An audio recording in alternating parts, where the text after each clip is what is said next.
Okay,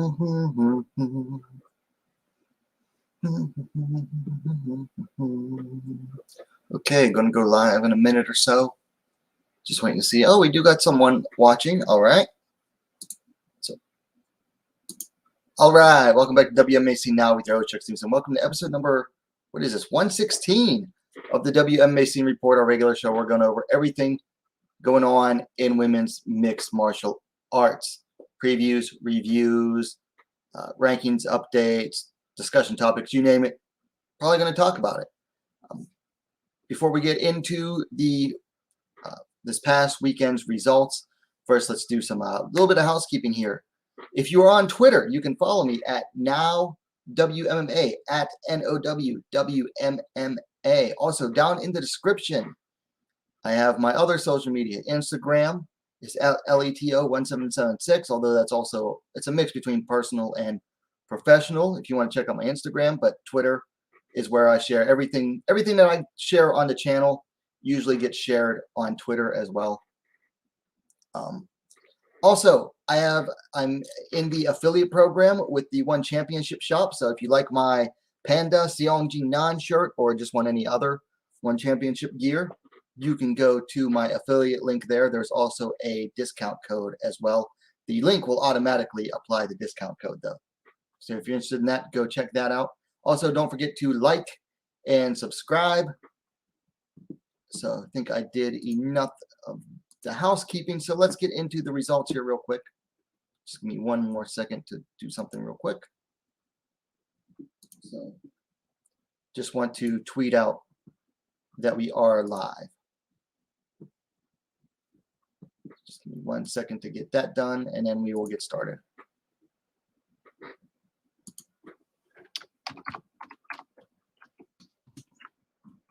Live. Add a picture.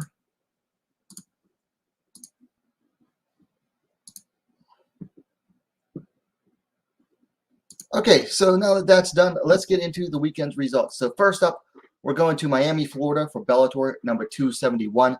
The first fight was, I guess you could call it a flyweight bout, but it was contested at 128-pound catchweight.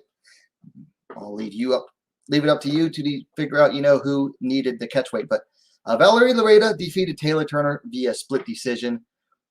Not the best fight on the card by far. A lot closer than I think it was meant to be, at least as far as what Bellator wanted and what Lareda was supposed to be doing. I mean, one judge gave it to Turner, two gave it to Lareda. Now, one judge saw it 30-27 Lareda, and I think that was basically just the hometown bias. I went back and watched it a second time, and I actually ended up wanting to give it to Taylor Turner, period. So not the best bout, but I did do a full review video on it. If you want to go check that out, actually has, I think, over 1,500 views in just a few days. So also on that card, another flyweight bout. Bruna Ellen defeated Desiree Yanez via split decision. This was actually a good fight, and it definitely lived up to my expectations. I thought that this fight would be fun and scrappy, and it definitely was. Not really disappointed with the result. This one could have gone either way as well. Honestly, I almost expected it to go Yanez's way. Yanez was my pick, but Ellen ended up winning. Unfortunately for Yanez, it's now 3 straight losses and 2 straight in Bellator. Maybe they'll keep her around for another one. If not, she's back to the regionals, unfortunately for her. Then up at featherweight, Arlene Blencoe absolutely dismantled Pam Sorensen across 3 rounds. I mean, Pam had nothing for her striking, and she could not get the fight to the ground. Some nice takedown defense improvement from Arlene Blencoe, and just absolutely outboxed Sorensen on the feet. Very nice results there for Arlene Blencoe. Maybe 1 win away from a title shot, from another chance at the title now. Does she beat Cyborg? I don't know, but definitely a lot of improvement from her.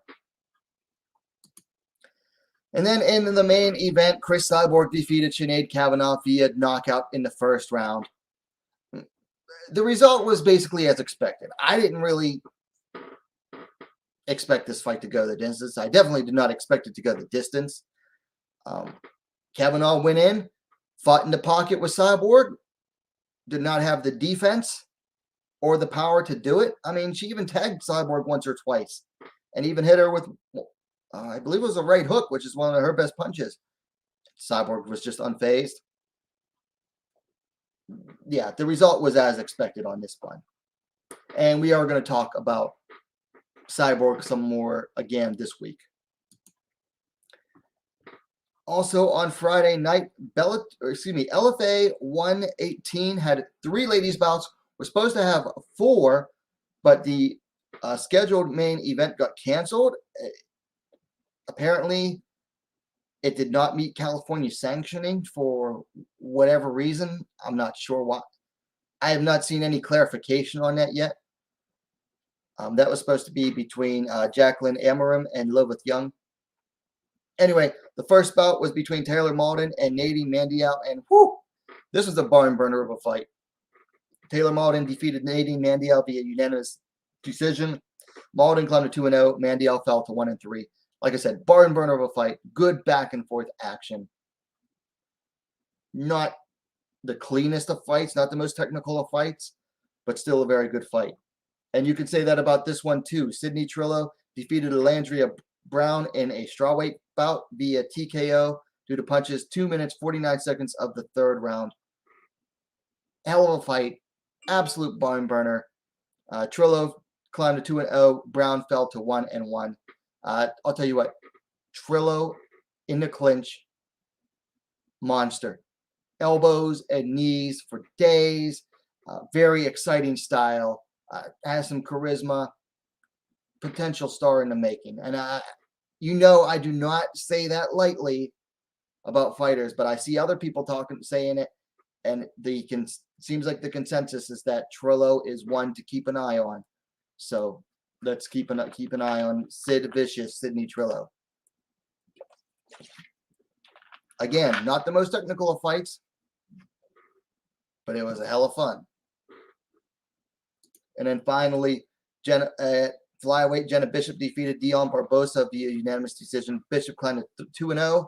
Barbosa fell to 3-2. Excuse me, not Dion, Dione Barbosa. Bishop is another one. Maybe keep an eye on her. I mean, she's already 35 and only getting started. So I don't know what her ceiling is exactly, but I mean, I've seen fighters start older than that and do fairly well too, including one we're going to be talking about in a little bit coming this weekend. But Bishop definitely has the ground skill. Now it's just a matter of tuning up the rest of her game. And give me 1 second. I have to turn a piece of equipment off. It's making noise.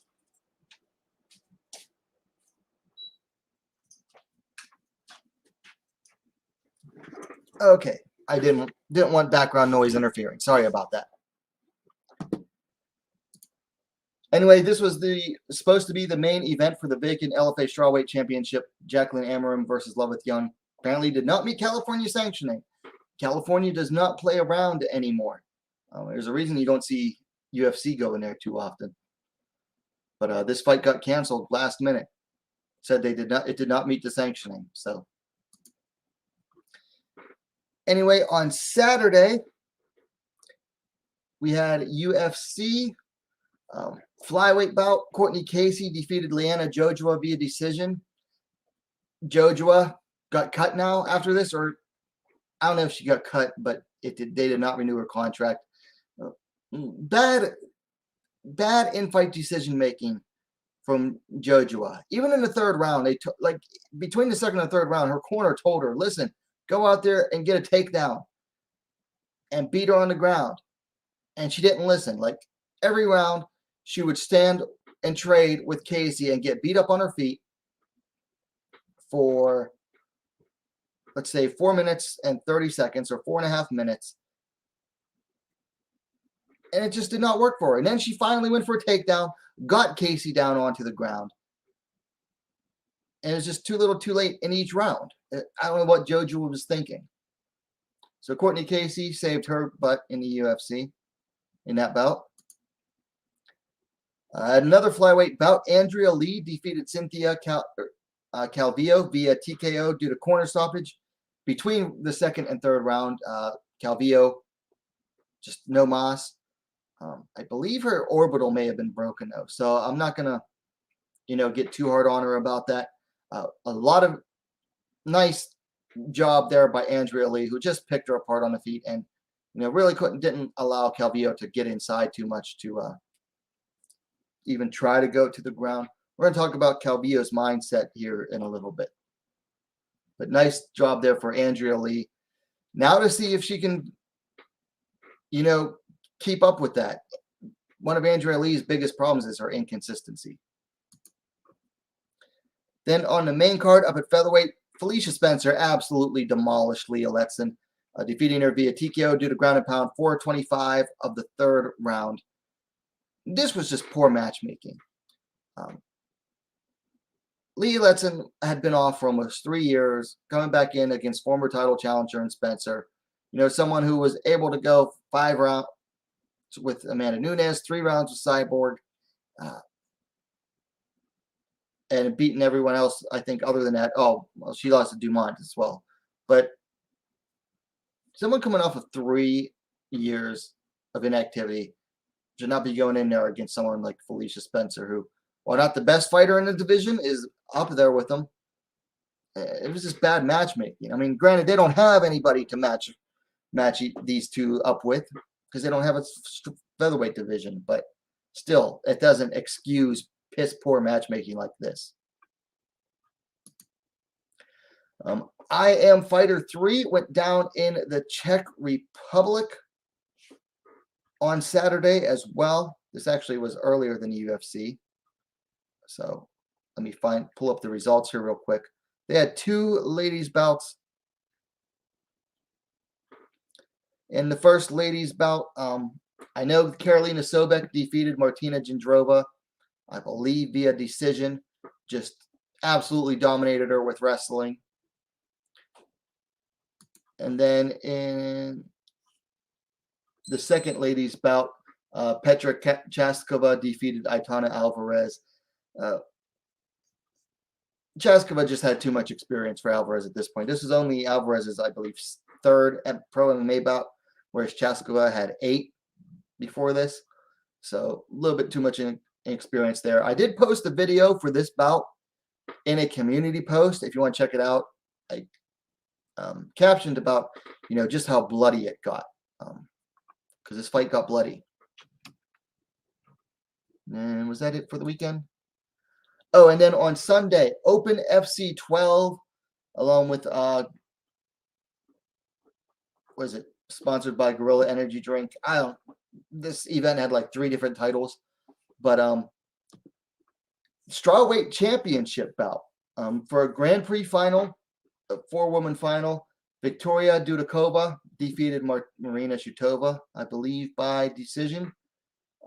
Keep an eye on Victoria Dudakova, 5-0. She's only 22 years old and looks very promising as a fighter. So definitely keep an eye on young Victoria Dudakova. So that is it for the results for this past weekend. So we can move on into the news real quick here. Not a whole lot of news. I don't get nearly as many news items as I used to since the WMMA subreddit shut down, unfortunately. First up, UFC has an event scheduled for March 26th, most likely a fight night. They booked a bantamweight bout between Sarah McMahon and Carol Hossa. I'll tell you what, I think Carol Hossa is going to win that one. She shows a lot of improvement every bout, whereas Sarah McMahon has just been kind of like treading water, basically, in that division for quite a while. But we'll have to see. And then, The Ultimate Fighter Season 30 has been announced for next year, 2022, and will feature women's flyweights along with men's heavyweights. I'd rather have seen a bantamweight season myself, but I mean, the UFC needs more bantamweights. But I think all this means is that at most half of the flyweights will end up moving down to strawweight. So anyway, moving along. Per her Instagram account, strawweight Genufry has signed a new promotional agreement with the UFC, along with a bout agreement. So congrats to Genufry signing a new contract with the UFC. Now we just got to wait and see who she's going to be fighting and when and where. And then UFC Fight Night for December 4th. Montserrat Ruiz is out of her strawweight bout with Mallory Martin. Cheyenne Bays will be replacing her. Cheyenne Bays was supposed to fight this weekend against someone Look with Me, cut the coof. Out of that fight, now she's taking on Mallory Martin on December 4th. So basically right after her quarantine period is ended, or I guess. And then flyweight, like I mentioned this earlier, but flyweight Lyanna Jojo no longer on the UFC roster. And then Arena Global 15 goes down December 4th in Brazil. They booked a bout between Valesca Machado and Claudia Alvarez, and Brenna Cardoza and Ryla Nascimento. I couldn't tell what weight classes they're at from the Brazilian IG posts. And then final bit of news here, former UFC bantamweight Vanessa Milo has signed with PFL per her management. So another bantamweight going to the women's lightweight division. Ooh. What a joke. I'm sorry. I can't take the PFL lightweight division seriously. I take it about as seriously as I do. No, scratch that. I take it less seriously than I do the women's featherweight division. By the way, the chat is open for anyone that has any comments, compliments, complaints, gripes, or just share your thoughts.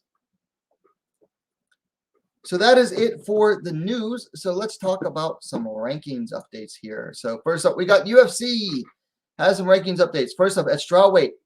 Let me enlarge this just a little bit here. Okay, first up, the dumbest change I've seen in quite a while in rankings. Brandon Van Buren moves up from number 15 to 14. Even though she hasn't fought since early 2020 and shows no signs of coming back, she somehow moved up past Jessica Penny, who just won recently.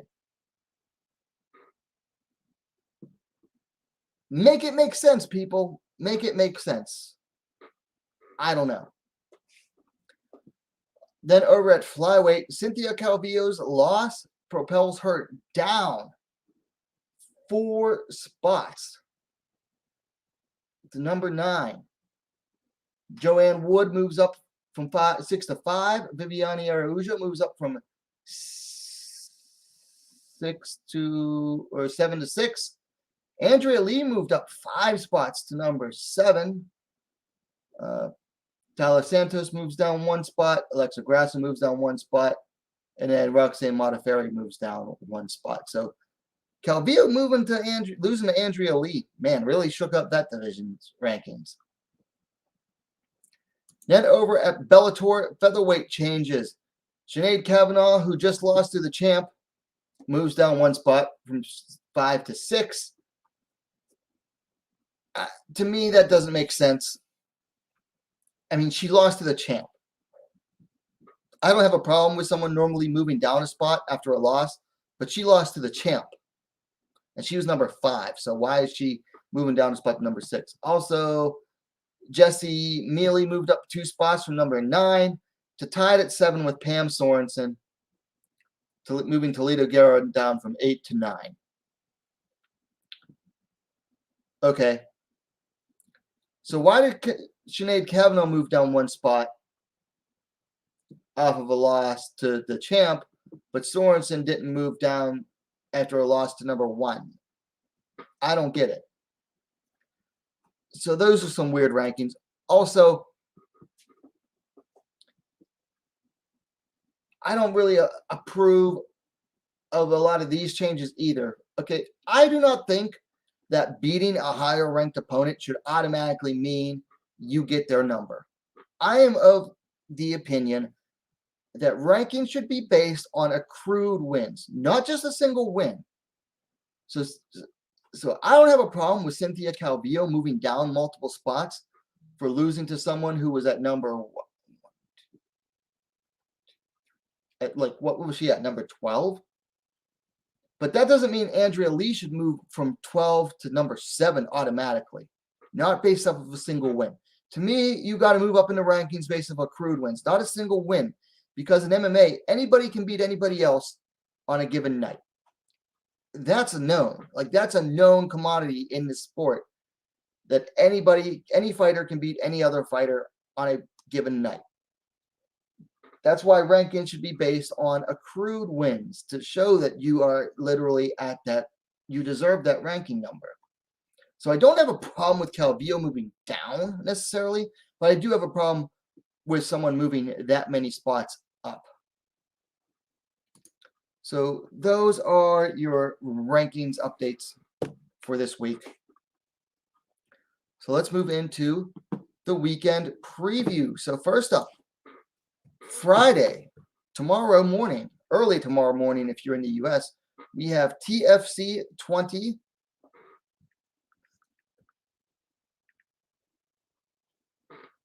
A 55 kilogram catchweight bout, co-main event. Saw Ji-yeon taking on Han Boram. Saw and Han are the family names, the surnames. It's Korea, so they put them first. This is about 121 pounds. It's 55 kilograms. Saw coming in at 9-4. Han coming in at 1-1. A bit of a gimme fight here for Saw. Saw last fought a year and 11 months ago, defeating Rosel Catalan via ground and pound at at the One Warrior series, like One Championships, like sub show. They're like basically like their version of Contender Series. And then Boram Han is coming off of her first win just 2 months ago via TKO. I have no other stats available for Han on Tapology. I had them written down the other day. Ji-yeon Saw is 5 feet 4 inches, 163 centimeters tall, with a reach of 65 inches, 165 centimeters. I think Han is the older fighter. I think she's about 30 years old. I'm going to go with Saw to win this. Saw Ji-yeon. I made a separate video about this if you want to get a better look at the stats comparison. Ji-yeon Saw, she got kind of famous last year. She revealed in an interview that she is cousin with the cousin of a member of the K-pop supergroup BTS, like worldwide famous K-pop group BTS, and her like Instagram followership like blew up. She has like something like 600,000 followers now on IG. That's more than most UFC fighters. It's pretty crazy. Just shows you how big the fandom of K-pop is. But we're going to go with Saw Ji-yeon to win here. Then Saturday morning, RIZIN 32 has 2 ladies bouts. First up, we have a 49 kilogram, 108 pound super atomweight bout. Mizuki Nisei Oshiro taking on Ira Koga. This is right around the middle of the card. Nisei comes in at 3-4. Koga comes in at 2-0. Nisei coming in off of a win over Mizuki Furuse via TKO about a month and a half ago. Koga coming off of a decision win over Erito Kobayashi a week and a half ago. So she just won a couple weeks ago at a deep event. No other stats available for Koga. Excuse me. Nisei is 26 years old. She stands all of 4 feet, 11 inches, 151 centimeters. She's small. She's actually a microweight, more of a microweight atomweight fighter. This bout, you wouldn't normally expect to see this low level of a bout on a RIZIN card, but there is importance to this. The event is taking place on the island of Okinawa, which is way in the south of Japan. It's part of the Ryukyu island chain. And Nisei is from Okinawa. She's a fisherman's daughter. She's well known for, her social media pics of her helping her dad out. And if you understand, if you've ever been around, seaside areas or island areas, fishermen are the lifeblood of the communities there. So she's well known because of that. She's actually on a beer commercial in Japan and aimed at Okinawa. I think it's an Okinawan beer. So she's well known there, and that's why this fight is on there. But as for who wins, tough to say. I mean, Koga doesn't have the experience. I mean, Nisei's not that great, but I mean, she has been in there with some good fighters, you know. I mean, like Saori Oshima, Shiyu Park, Karu Ano. She's been in there with some good fighters. She has a win over Satoko Shinashi. Koga is mostly a wrestler from what I've seen, and the win over Erika Kibayashi is pretty impressive. So as for who wins, I'm not really sure.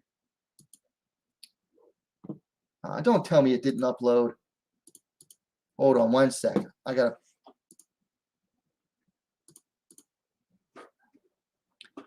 The main event of this card, as soon as I find a picture for it. Here we go. Is Reina versus Miyu Yamamoto. And that is at a 110-pound catchweight bout, which is what, 50 kilograms. Reina on the left, Miyu Yamamoto on the right. This is a rematch, several years in the making. They first met, it was Reina's second MMA bout, and it was Miyu Yamamoto's first. Both have vast combat experience before that. So Reina coming in 11-3, Yamamoto coming in at 6-5. Reina's on a 3-fight winning streak. Most recently fought a year ago, defeating Emi Tomomatsu via decision. Yamamoto's coming off the loss to Ayaka Hamasaki on New Year's Eve, losing via submission in a leg scissors choke. Before that, had a win over Suinam Boonsorn, which was a nice win. Youth favors Reina. She's 30 to Miyu Yamamoto's 47. She does not look 47 at all either. Reina is slightly taller, 5'3", 160 centimeters to 5'1", 156 centimeters for Yamamoto. No reach available for Yamamoto. Reina is listed at 63 inches, 160 centimeters. So when they first met, like I said, it was Reina's second pro MMA bout, but had years of kickboxing and shootboxing experience before that. Yamamoto, it was her first MMA bout, but had years of wrestling experience. They were both fairly one-dimensional fighters at the time. Now, Reina won 4 minutes 50 seconds of the first round via submission. Both have come a long way since that first bout, and they are really geared. Both of them are really geared up for this bout.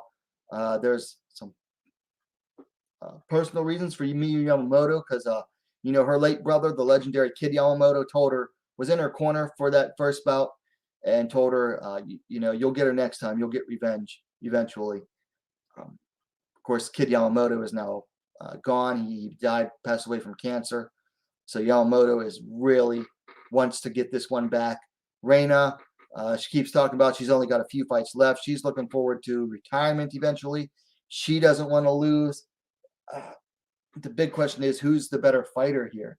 I think Reina has shown overall more improvement, and she still has that submission threat. Whereas for Yamamoto, I think she's going to have to take this to the distance. I mean, all of her wins are via decision. Whereas for Reina, all of her MMA wins are either via TKO. Oh, she has one decision win.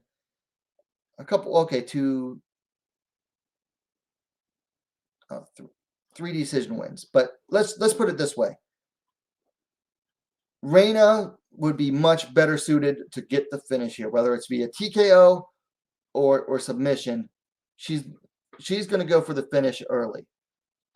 Yamamoto, the longer the fight goes on, the more I feel it favors for her. I'm going to go for Reina to win again, I think via submission, because she has that submission threat. And Yamamoto just has that weakness to submissions generally. So we're going to go for Reina to win via submission. It's going to be my pick. All right, getting back into moving along here. Saturday on UFC Fight Pass has Fight Club Rush number 10 coming to you from Sweden. Let me pull up the card here real quick. But the first bout is going to be a flyweight bout. Ivana Cyrik taking on Eleni Torquado. Let me just pull it up on the old iPad here. No, that's not it. So Ivana Cyrik coming in at 1-0. Torquado making her pro debut, it looks like. And nothing else. So Cyrik does have a really nice amateur record. I mean, she's 1-0 coming off her pro debut back in July via ground and pound in the second round. Before that, she was 5-1 as an amateur. Whereas Torquado, I don't really have any details on her. Looks like she has one amateur loss listed back in August of last year. I'm not going to make a pick on this one. I just don't know anything about these two. But this is the one I'm looking forward to. A strawweight bout. Lyanna Green taking on Josephine Knudsen. Green coming in at 4-3-1. Knudsen coming in at 2-0. Knudsen last fought a little less than 2 months ago, winning via TKO. Green fought around that same time, a month and 3 weeks ago. Also getting a TKO win in the UK. Let's see. Youth favors Knudsen. She's 25-32 for the tough veteran. Green. No other stats available for Knudsen. Lyanna Green is listed at 5 feet 5 inches, 165 centimeters. That's a decent size for a strawweight. I know the experience favors Green, but from what I've seen of Knudsen here, she's an absolute killer, man. She's an absolute killer. So I'm going to go for the less experienced fighter here, Josephine Knudsen, to win this one. Personally, I'm cheering for Lyanna Green, though.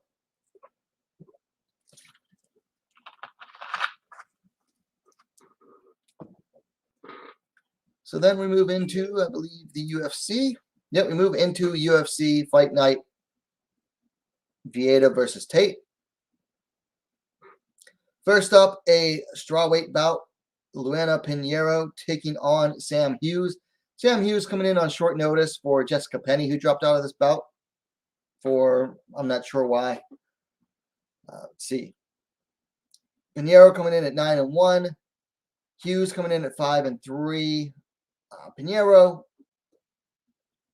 just won her UFC debut via disqualification 6 months ago to Random Marcos. Aiden Upkick, and we'll talk about that in a second. Hughes coming in off of 2 straight losses in the UFC, her only fights in the UFC. Most recently took an L against Loma Lukbumi 6 months ago.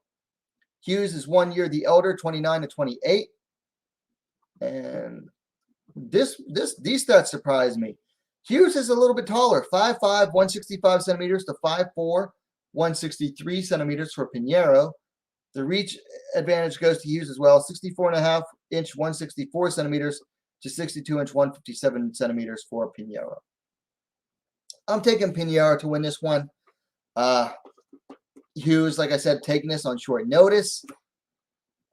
I heard someone say earlier that she must be filling in for Hannah Seifers, the short notice warrior. It's just going to keep taking L's.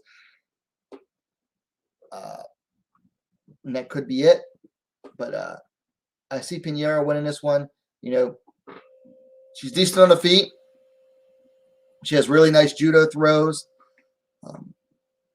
which I see Hughes fighting her way into and then getting thrown to the ground. Here's my big problem with Pinero. I see quitting her. When she ate that up kick from Randa Marcos, I've seen fighters take harder up kicks than that and keep fighting. I've seen fighters take harder up kicks than that and recover pretty fast. I've seen fighters take harder up kicks than that, take the necessary break that they get because illegal, which I think is stupid. But I've seen fighters take up kicks like that, or even harder ones, and keep going. Pinero acted like she couldn't go. I mean, I think she saw adversity for the first time in her career, like real adversity, like, oh, dang, I got hit hard. And took the easy way out. She took the easy DQ victory. I mean, she hammed it up the entire time, too. She pulled an Aljamain Sterling, basically. And took the DQ win. I see quitting her. So there's always the possibility that Sam Hughes could clock her good, and then she just can't take it. I don't know. I'm going with Pinero, but I just don't see a big future for her. I think the first time she comes across real adversity, she's going to falter and fall hard. Also at strawweight, Loma Lookboonmee taking on Lupita Godinez. Lupi taking this fight on short notice, filling in for... Who's she filling in for? Cheyenne Bays. So Loma coming in at 6-2. Godinez coming in at 6-2 as well, so identical records. Lookboonmee's coming off of 2 straight wins. Most recently beat Sam Hughes via decision 6 months ago. Godinez coming off a loss just 3 weeks ago to Luanna Carolina up at flyweight.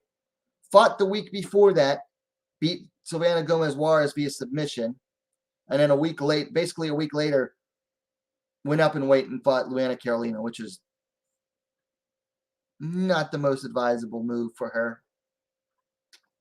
I don't think she should have taken that move. I like that better. Anyway, moving on. Godinez, the elder fighter, 28-25 for Loma.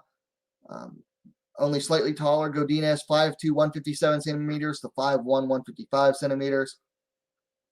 Lookboonmee has the reach, though. 62 inches, 157 centimeters, to 61 inch, 155 centimeters for Godinez. This should be a good one. I mean, Godinez taking it on short notice. Probably doesn't want to keep doing this either. But she's scrappy. The biggest problem with Godinez, though, is that she's going to want to fight to the clinch to work her takedowns, and that has fallen into Lookboonmee's territory. Inadvisable to going into the clinch with a Muay Thai machine like Loma Lookboonmee. She's going to eat those low kicks early and fight our way into the clinch, and then Loma is just going to tear her up. Godinez could be heading for a bruising, cruising for a bruising in this one. But I'm looking forward to it. I'm taking Loma Lookboonmee to win this one. Now, Brian Williams' first chat of the evening. Well, time to get someone in the chat. Everyone else just lurking. Brian Williams says, this is a great fight. 2 scrappy fighters. Good style matchup. Should be exciting. Lupi is a savage, fighting 3 times in 2 months, 3 times in a month. 3 times in a month, really. Yeah, it's a month and a day ago that she fought Gomez Juarez. Week later, Luanna Carolina. Now she's fighting Lookboonmee. So yeah, I'm going with Loma Lookboonmee to win this one. Then we move into a flyweight bout. Joanne Wood, her name is shortened now. She got married to John Wood, and now she's taking on Taila Santos. Originally, was supposed to be facing Alexa Grasso. Grasso pulled out of that one due to injury, I guess, and Taila Santos stepped in. So Jojo coming in off of a loss to Lauren Murphy via split decision 5 months ago. Santos riding 3 straight since her UFC debut. She took a loss in her debut. She's riding 3 straight since then. Most recently defeated Roxanne Modafferi about a month and a half ago. Jojo's the elder fighter, 35 to 28. They are the same height, 5'6", 168 centimeters. Santos has a reach advantage, 68-inch, 173 centimeters to 65.5-inch, 166 centimeters. I see this one kind of even on the feet, but I see Santos getting this fight to the ground, and that's where she's going to be at her best. So, yeah, I have it even on the feet, but I think Santos gets it to the ground, and I think she's going to beat Jojo to win this one. Santos is really going to put herself into title contention with a win here. Jojo is, I believe, ranked number, let me see, UFC.com.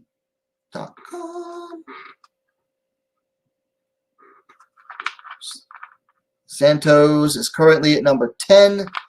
Jojo is at number 5. So, boom, she's about to enter the top 5 with a win here. If she wins. But I'm going to go with Santos here. Then in the main event, a bantamweight bout. Oh, Brian Williams says this is a big opportunity for Tyler. I love Jojo, but for the sake of the division, I'm pulling for Tyler. Yeah, the top 10 needs some new blood. Santos winning would be big for it. That's true. The top 10, especially top 5, need some new blood, so they need to win. These younger, newer fighters, I should say, because not all of them are younger. But anyway, moving on to the main event, bantamweight division. Ketlen Vieira taking on Miesha Tate. Fenomeno, I believe that's pronounced, coming in at 11-2. Cupcake coming in at 19-7. Now, Vieira's coming in off of a unanimous decision loss against Yana Kunitskaya 8 months ago. Miesha Tate just came back 3 months ago, defeating, Marion Renaud via TKO, via ground and pound. The youth favors Vieira, 30-35 for Tate.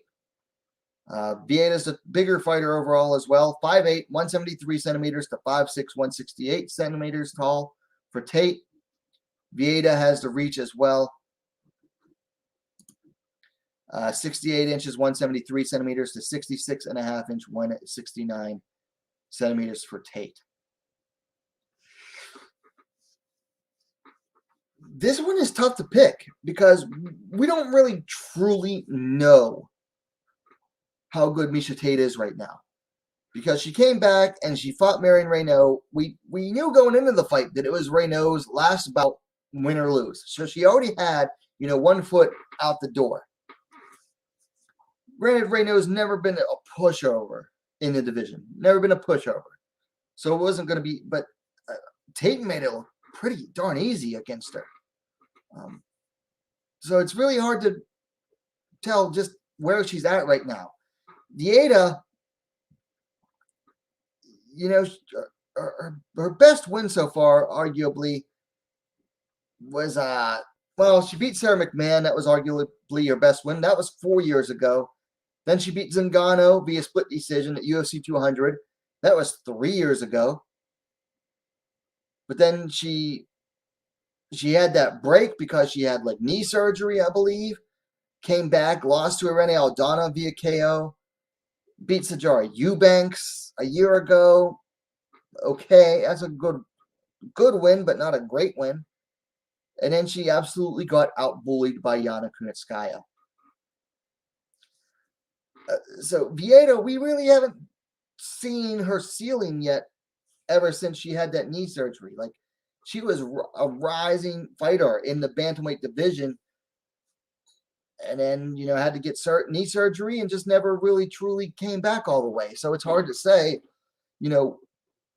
where she is as well, which makes it even harder to say, what does this fight mean for the winner?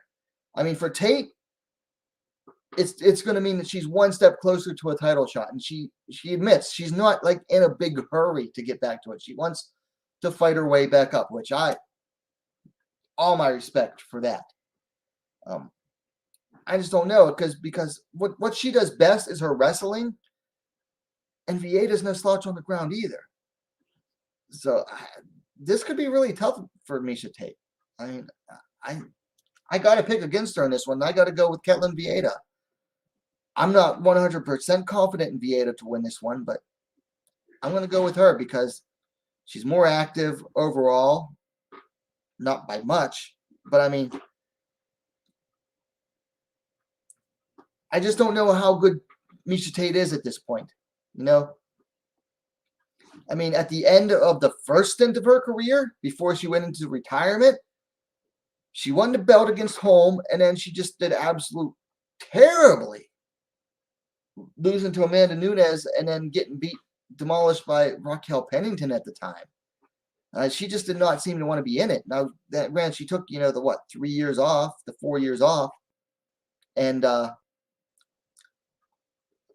found her hunger again.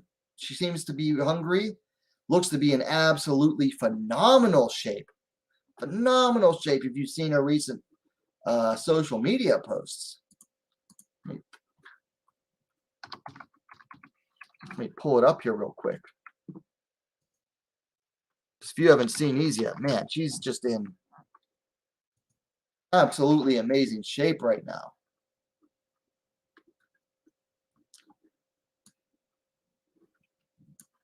Pull up her IG. I mean, flexibility is there. The muscle is there. I mean, she just looks, she's jacked right now. Oh, come on.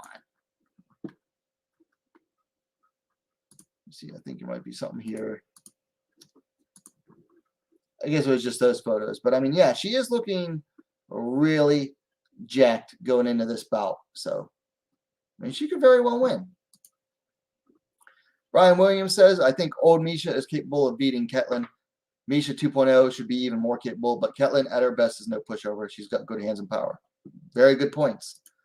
He also says Ketlen was even or winning the stand-up before Irene knocked her out. Yeah, she was. Irene just, man, she snuck in that, I think it was a left hand. Absolutely snuck it in there. Which was really nice. I mean, that was basically one punch knockout. I mean, she followed up with it, but she got that one punch.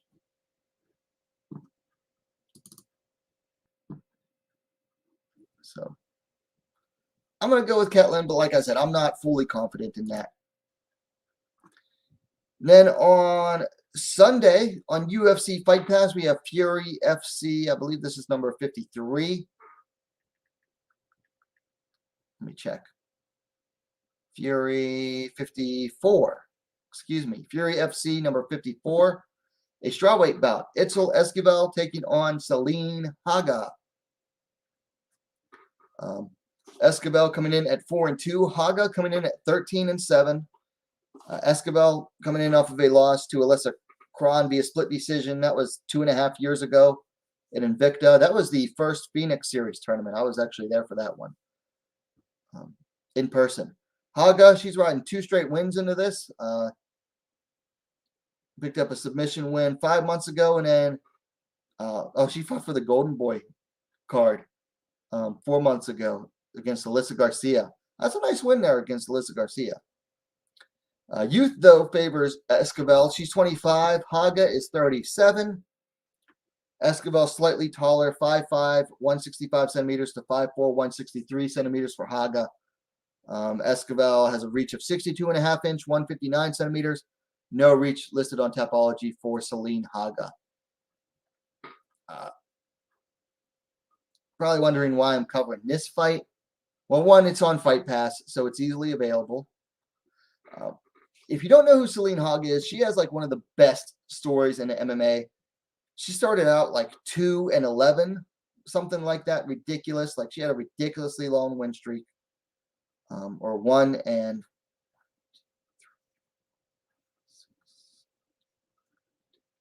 yeah, she was like 1-11, and then started winning like fairly consistently. I mean, she won her next 4 bouts, lost 1, won, lost, picked up 4 more wins, took another period of some losses, basically she's been building herself up from an absolute deficit to start her career off. And she mostly fought in Japan. Then she moved to the U.S., was with Jackson Wink for a while. Now I'm not sure who she's training with. Looks like Factory X, according to Tapology. But just a really good comeback story from her. Someone could practically do a movie about her, almost. Just a really cool story. I'm going to go with Celine Haga to win this because of the experience factor and because she's been, more active recently. Brian Williams says, off topic, Misha versus Pena is a good fight. If Misha wins tomorrow and Pena loses next month, Pena or Holly should be next for it. Misha and Pena are kind of very close, I don't know if they'd fight each other. So that is it for the fights for this weekend. Is that everything? Yep, that's everything. So let's talk. Let's talk Cyborg. What is next for Cyborg? Because I know we just talked about her last week, but I feel like we need to talk about her a bit again because, last week we talked about whether or not her glory days were over. But now we got to figure out what is next for her. So let's pull up the Bellator rankings. Or you know what? Hold on.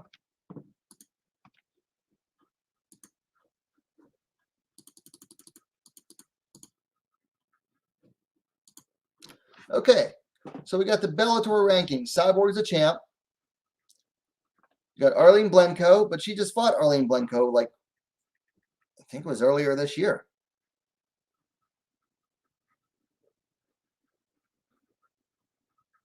Yeah, she fought Arlene Blencowe a little over a year ago, last October. Blencowe's 2-0 since then, fighting her way back to a title shot. Kat Zingano at number 2. Or I should say, the husk of Kat Zingano. Leslie Smith at 3. Cyborg just beat her recently. Lee McCourt at number 4 now. Lee McCourt, I'm sorry. All due respect to Lee McCourt, she is not ready for Cyborg. Janae Harding at number 5. I love me Janae Harding, but she's not ready for Cyborg either. Sinead Cavanaugh, she just beat at number 6. Sorensen just lost to Blencowe. And then the rest is just meh. So what do we do with Cyborg now? What is next for Chris Cyborg at this point? I don't know. Now, it seems like nope, too far. Well, Kayla Harrison was just at Bellator this past weekend. I think she might end up signing with Bellator. Bellator, I think, is willing to offer Harrison some good money. But the question is, do you bring in and do you make Bellator Harrison versus Cyborg right away? You could, but wouldn't it be better to have Harrison beat a fighter in Bellator first? That way everybody knows her at Bellator, or she's established in Bellator first. In the meantime, though, what do you do with Cyborg since then? Do you make her wait for Harrison to get signed and then fight Harrison later? Do you make Cyborg sit out that long, or do you have her fight someone else first? A lot of people are calling for Kat Zingano. I gotta be honest, I have no desire to watch Kat Zingano get murdered in the cage, because that is what would happen. Kat Zingano is not going to be competitive against Chris Cyborg in 2021. I'm sorry. Zingano is just not competitive anymore. She's not. Okay. Beating a fighter who hadn't fought in 3 years and almost finished her, or almost getting finished by that fighter, and then beating Lydia Parker does not show that you are really, truly competitive at this stage of your career. It just doesn't.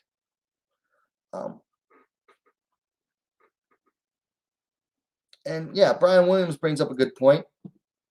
There's no evidence of Cyborg being past her prime. I don't think she's past her prime. I just think that her gold, well, what was I talking about? Like her golden era is gone. Like all of her luster and shine for the most part is gone because Amanda Nunes just absolutely destroyed it. And then now she's in Bellator fighting less than stellar competition. But here's the thing. What do you do with Cyborg in the meantime? I have zero desire to watch her fight Cavanaugh. I know there are some people that do. And some people think, well, if she beats Cavanaugh, then she beat the last person to beat Amanda Nunes. Who cares at this point? Like, that is the crappiest reasoning ever. Look, if Cavanaugh beat Amanda Nunes like a year ago, that'd be a great reason to make the fight. But Cavanaugh beat Amanda Nunes, how long ago was that? Like 2014? Let me see. Let me pull this up real quick here.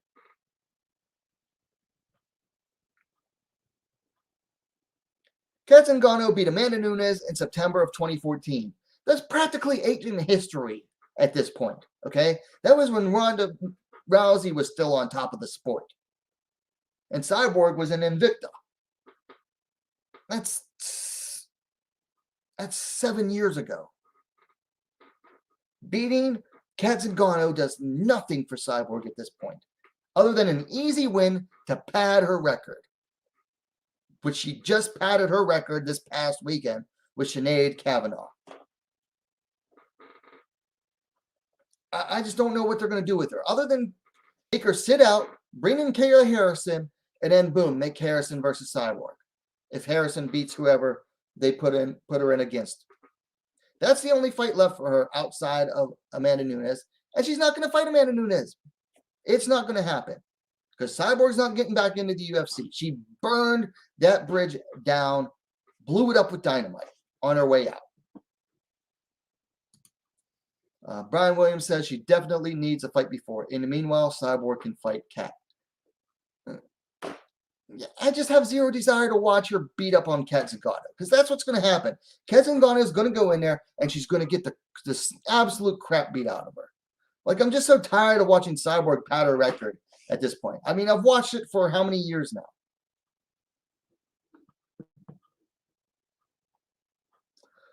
So yeah, those are my thoughts on what's next for Cyborg. Not a big long conversation. I just thought it was worth talking about. What is next for her? For me, the only thing next is to have her sit out for a little bit and then have her fight Kayla Harrison after Harrison comes into... Well, yeah, first Bellator needs to sign Kayla Harrison. Then you have Kayla Harrison take a fight inside Bellator. And then when Harrison wins, then you make Cyborg versus Harrison. Basically, just have Cyborg sit out until the end of next year practically. Or at least halfway into next year. That's the only thing left. I have zero desire to watch Cyborg pad her record against Cavanaugh because that's all that fight is going to be at this stage. More record padding. We just saw that this past weekend against Sinead Cavanaugh. So, what else do I want to talk about? I want to talk about Cyntha Calvillo and what's going on inside her head recently. Let me pull up this Instagram post here because she made a post on Instagram after her loss to Andrea Lee Saturday night where the fight was stopped between the second and third rounds. People are basically saying she no-mossed out of the fight. But she basically posted this on Instagram. It says, "Dark places bring out the best in me. I've had worse losses than this in life. Orbital broken in the first round. Okay, well, that explains a lot. And people count me out. I know what I'm capable of. I'm a fighter no matter what they say. Thank you to all who still believe in me. I feel it. To the rest, I see it. Middle finger emoji. Too many people selling you wolf tickets to the max fighting nobodies. Quote, pay the bills. I'll beat their ass. The rest, the real ones know the truth. Talk your stuff." So she does confirm that the orbital was broken. I'll be honest. Look, your orbital was broken in a fight. there's no reason for you to continue. That's a serious injury on its own, and by continuing to fight, you risk a far worse injury. You could lose your sight fighting with a broken orbital, because if the bone's broken bad enough and it hits into your eye or impacts your eye, boom, there goes your eyesight, possibly permanently. So I can't fault her for quitting in on this stool. I mean, there are people that are going to say, oh, she's a quitter, she's a quitter. When you got a serious injury like that, or if you can't see properly, you can't fight. So I'm not going to hate on her for bowing out of the fight and knowing when to do that. The big question is, though, how is this going to affect her mentality going forward? It seems like she's still got that mentality, but man, she has taken 2 hard losses in a row, 3 straight losses. Okay, she lost the decision to Katlyn Chookagian. And no fault with that. But then she called out Andrade and got demolished by Jessica Andrade in the first round. I mean, just absolutely destroyed by Jessica Andrade in the first round. And when you call a fighter out and then that fighter comes in and destroys you, that can really mess you up. And then for her to take a fight less than 2 months later and to get finished again, basically, because that's basically what happened. She basically got finished. I mean, she seems defiant in her IG post, but that could just be for show. We don't really know what's going through her mind. I'm worried about it. I'm worried for her. Like, I've never been a big fan of her, but that's tough to watch. It's tough to watch someone take tough losses like that and get injured. And then you wonder, because she was like a rising fighter when she first came to the UFC. Like, Dana White could not shut up about her. Was like gushing over her. And when she was in the strawweight. And then she takes some losses in the strawweight, starts missing weight, moves up to flyweight. Gets an immediate win against Jessica I, which puts her, boom, right to the top of the division, basically. And then, boom, 3 straight losses down. Which goes back to why, sidebar, that goes back to why I'm not in favor of someone automatically gaining a fighter's ranking number just because they beat them. Because she got shot up the rankings way too fast at flyweight. And then takes the loss to Katlyn Chookagian, which was no surprise, really. Gets beat down by Jessica Andrade, and then gets broken against Andrea Lee.